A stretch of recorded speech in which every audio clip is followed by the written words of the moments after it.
Hindi naintindihan ng mga alagad ang kahulugan ng kwento, kaya hiniling nila kay Jesus na ipaliwanag ito sa kanila. Sinabi ni Jesus, ang taong nagtanim ng mabuting binhi ay kumakatawan sa Mesiyas. Ang bukid ay kumakatawan sa mundo. Ang mabuting binhi ay kumakatawan sa mga tao ng kaharian ng Diyos.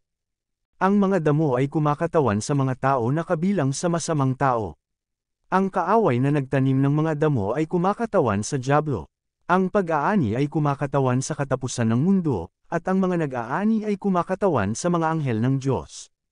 Kapag natapos ang mundo, ang mga anghel ay magtitipon ng magkasama ang lahat ng mga tao na kabilang sa dyablo at itatapon sila sa isang nagngangalit na apoy, kung saan sila ay iiyak at gilangin ang kanilang mga ngipin sa kakilakilabot na pagdurusa.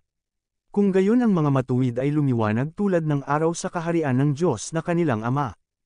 Sinabi rin ni Jesus na babalik siya sa mundo bago matapos ang mundo. Babalik siya sa parehong paraan na iniwan niya, iyon ay, magkakaroon siya ng isang pisikal na katawan at darating sa mga ulap sa kalangitan. Kapag bumalik si Jesus, ang bawat Kristiyano na namatay ay babangon mula sa mga patay at sasalubungin siya sa kalangitan. Kung gayon ang mga Kristiyano na buhay pa ay babangon sa kalangitan at sumali sa iba pang mga Kristiyano na bumangon mula sa mga patay. Lahat sila ay makakasama ni Jesus doon.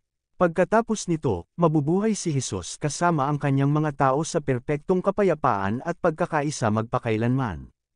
Nangako si Jesus na magbigay ng isang korona sa lahat na naniniwala sa kanya. Mabubuhay sila at maghari sa Diyos sa perpektong kapayapaan magpakailanman.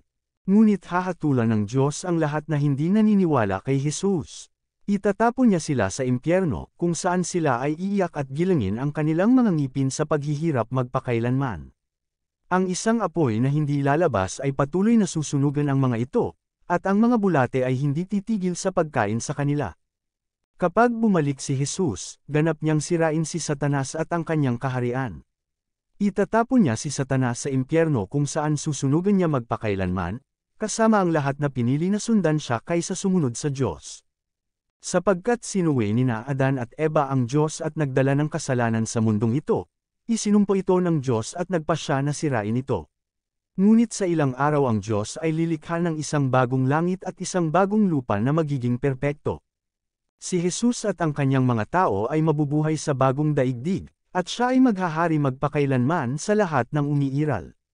Pupunasan niya ang bawat luha at wala ng pagdurusa, kalungkutan, pag-iyak, kasamaan, sakit, o kamatayan.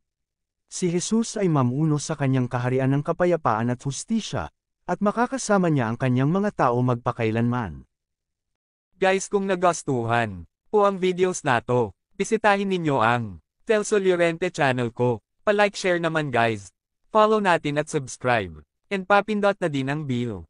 Maraming salamat po.